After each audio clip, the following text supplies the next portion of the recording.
Hello friends, आज मैं इटारसी में आया हूँ और आज मेरे साथ हैं डॉक्टर अमन जैन जी, जो कि जनरल फिजिशियन है इटारसी के जाने माने।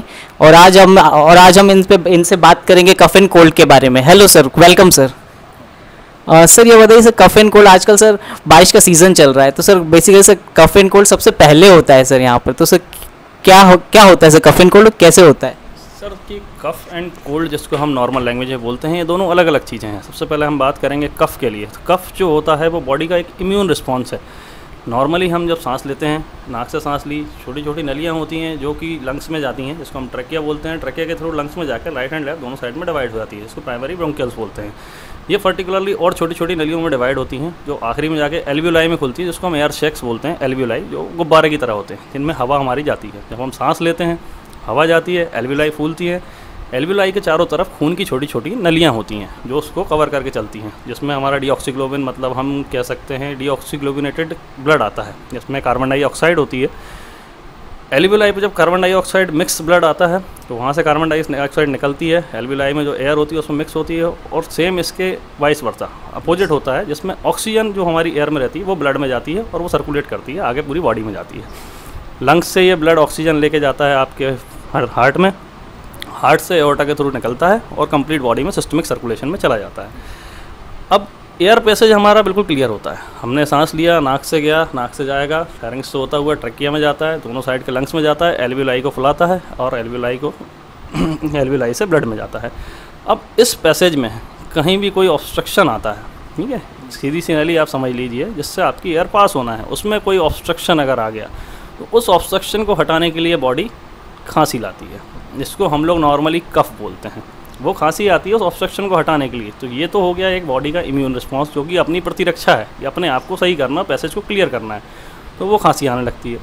थोड़ी बहुत कभी जभी आती है खांसी, तो वो नॉर्मल चीज़ है, लेकिन अगर वो लगातार बनी रहती है तो वो किसी ना किसी डिसीज़ की तरफ इंडिकेटेड करती है। तब हमें देखना पड़ेगा कि ऑब्स्ट्रक्शन क्यों है और किस चीज़ से आ रहा है, तो हमें उसको हटाना पड़ता है। तो ये मेडिकल में चली जाती है। दूसरा होता है कोल्ड।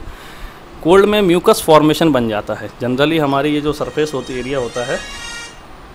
एरिया होता है जिसमें से हमारी एयर फ्लो हो रही है, पैसेज नॉर्मली ड्राई अप होता है, लेकिन इसमें थोड़े थोड़े से म्यूकस सेल्स भी होते हैं। म्यूकस सेल्स नमी बनाए रखते हैं, तो सांस में हम जो भी हवा ले रहे हैं उस हवा में कुछ बैक्टीरियल भी होते हैं, कुछ वायरस भी होते हैं। तो म्यूकस जो होता है चिपचिपा सा एनवायरनमेंट बना के रखता है, जो कि उन बैक्टीरिया और वायरस को कैप्चर कर लेता है, ताकि वो लंग्स में ना पहुँचे और आगे हमें तकलीफ़ ना दें।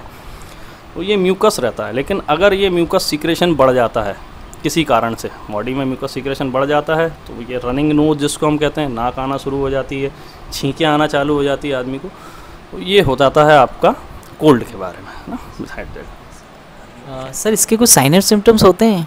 हाँ, बेसिकली साइन एंड सिम्टम्स होते हैं। सर्दी जुकाम जिसको हम सामान्य लैंग्वेज में बोलते हैं, आपने भी देखा होगा, जब आपको सर्दी होती है सबसे पहले रनिंग नोज, छींकें आना शुरू होती हैं। बॉडी पहले छींक लाती है, धीरे धीरे नाक बहना शुरू हो जाती है। ज़्यादा बढ़ने पे आंखों से पानी आ सकता है, और तकलीफ़ अगर बढ़ती है तो चक्कर आना, घबराहट आना, ठीक है, कान में तकलीफ़ होना, कान में सुनाई देने में टिनिटस जिसको हम बोलते हैं, टिनिटस मेडिकल लैंग्वेज में, कि झुंझुनाहट की आवाज़ बनी रहना, ये तकलीफ़ें होती हैं। ये जाती हैं आपकी कोल्ड की तरफ। ठीक है, सेम कफ की तरफ जो आता है उसमें चेस्ट में आपकी एयर एंट्री डिक्रीज हो जाती है। चेस्ट के साउंड्स जो हम ऑस्कल्टेट करते हैं वो साउंड्स चेंज हो जाते हैं। कई बार आपको वीजिंग सुनाई देती है, कई बार रोंकाई सुनाई देती है, तो वो इंडिकेट करता है कि कहीं ना कहीं चेस्ट में कोई इन्फेक्शन है। सामान्य से हटके अगर आप देखते हैं 1 दिन 2 दिन रिस्पॉन्स में, तो बॉडी अपनी इम्यूनिटी के अकॉर्डिंग खुद ठीक करने की कोशिश करती है। लेकिन अगर ये ठीक नहीं होता है तो फिर आपको एक डॉक्टर के पास विजिट लेना ज़रूरी पड़ जाता है। सर इसका बेसिकली सर ट्रीटमेंट क्या होता है सर, इसका best possible way? Best possible way से सबसे पहले तो मुझे ये देखना पड़ेगा कि ये जो आपको इन्फेक्शन आया है, जिसके कारण आपको साइंस एंड सिम्टम्स आ रहे हैं, तो सिम्टम्स में बेसिकली आपको फीवर भी आता है, छींकें भी आती हैं, सर में दर्द भी रहता है, कानों में आवाज़ आती है, चक्कर भी आ सकते हैं। कुछ पेशेंट में सीवियर कंडीशन में चक्कर भी आना शुरू हो जाते हैं, दबाव आती है, सांस लेने में तकलीफ़ होती है, चलने फिरने में सांस फूलने लगती हैं, दिन भर खांसी बनी रहती है। ये सिम्टम्स हो गए। इन सबके साथ में फीवर भी आपको कई बार आ सकता है, कई बार नहीं भी आता है। लेथार्जी रहता है, हाथ पैरों में दर्द रहेगा, बॉडी आपकी लूज आपको फील होती रहती है। ये साइन एंड सिम्टम्स आए हैं, आप डॉक्टर के पास जाते हैं, डॉक्टर आपको इन्वेस्टिगेट करेगा। दोनों तरीके की बीमारियां हो सकती हैं, एक वायरल जिसको हम बोलते हैं, और दूसरा होता है बैक्टीरियल। बैक्टीरियल जीवाणु के कारण, वायरल मतलब विषाणु के कारण। वायरल इन्फेक्शन में हम सिम्टोमेटिक ट्रीटमेंट को ट्रीट करने की कोशिश करते हैं कि सराउंडिंग में जो सिम्टम्स आ रहे हैं लाइक आपकी जो नाक बह रही है, एक्स्ट्रा पानी बन रहा है, एक्स्ट्रा म्यूकस बन रहा है, उसको रोकने के लिए एंटीहिस्टामिनिक्स ड्रग्स वगैरह आते हैं, वो हम प्रिस्क्राइब करते हैं। साथ में सिम्टोमेटिक ट्रीटमेंट आपका फीवर और दूसरी मॉडलिटी में अगर आपको मस्कुलर क्या बोलते हैं फीवर आ रहा है और साथ में कोई और प्रॉब्लम्स हो रही हैं तो उसके लिए दवाइयाँ दी जाती हैं। लेकिन वायरल इन्फेक्शन कम से कम ठीक होने में 7 दिन, एटलीस्ट 5 से 7 दिन समथिंग लेता है, क्योंकि वायरल को ट्रीट बॉडी की इम्यूनिटी ही करती है। इसके लिए अलग से कोई एंटीवायरल दवाइयाँ बहुत खास आती नहीं है जो उसको पूरी तरह क्योर कर सके। लेकिन अगर ये बैक्टीरियल होता है तो बैक्टीरियल के पर्पज़ से हमारे पास बड़ा स्पेक्ट्रम एंटीबायोटिक्स होती हैं जो पर्टिकुलरली लंग्स फील्ड में या फेरिंग्स में काम करती हैं। उसके अकॉर्डिंग बैक्टीरियल एंटीबायोटिक्स वगैरह दी जाती हैं, वो उसके बेस पे ट्रीट हो जाता है। लेकिन वो पेशेंट टू पेशेंट वरी करता है कि किसकी क्या रिक्वायरमेंट है। वो ज़रूरत पड़ती है तो मुझे इन्वेस्टिगेशन भी कराना पड़ता है, जिसमें चेस्ट एक्सरे हम लोग बेसिक मॉडलिटी में लेते हैं और ब्लड टेस्ट कराए जाते हैं। उसमें देखना पड़ता है, ब्लड टेस्ट के थ्रू हम कंफर्म करते हैं कि ये बैक्टीरियल है या वायरल है, तो ट्रीटमेंट मॉडलिटी उस तरीके से चलेगी। चेस्ट एक्सरे में आ जाता है कि ये कॉमन कफ एंड कोल्ड है, जनरल जो कि सीजनेबल आप बोल रहे हैं मौसम के कारण जो होता है वो आता है, और या फिर कोई चेस्ट डिसीज पल्मोनरी निमोनिया हो गया, एम्फाइसीमा हो सकता है, और भी कंसोलिडेशंस वगैरह आते हैं चेस्ट एक्सरे में, तो वो हम लोग देख के फिर आगे उस हिसाब से चलाते हैं जी। सर इसका कुछ बचाव हो सकता है इसका पहले से कुछ बचाव का तरीका देखिए, बॉडी का ये इम्यून रिस्पॉन्स है जो मैंने आपको बताया, कफ एंड कोल्ड फीवर, ये बॉडी का इम्यून रिस्पॉन्स है। बॉडी अपने बचाव के लिए अपने आप को रिप्रेजेंट इस तरीके से करती है कि मेरे साथ कुछ गड़बड़ी हो रही है, तो कुछ आता है तो इंसान को लगता है कि यार ये नॉर्मल नहीं है, तो आदमी डॉक्टर के पास जाते हैं, डॉक्टर मेडिसिन देकर ट्रीट करते हैं।